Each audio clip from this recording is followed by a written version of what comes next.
the NFL is in talks with ESPN for an equity deal.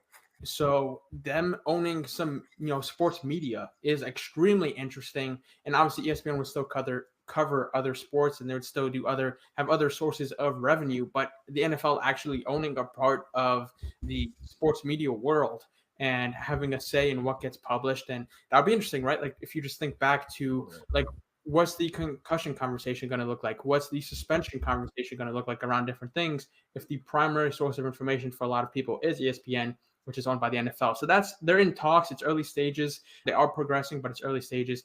And then that's interesting for what they're going to do streaming wise, because if ESPN is, if that's still cable, still classical TV, well, we saw the Peacock deal, 23 million people watched that. By the way, I have to give a shout out. I'm pulling a lot of these numbers from the PBD podcast, Valuetainment. So shout out to them. But 23 million people watch this on Peacock.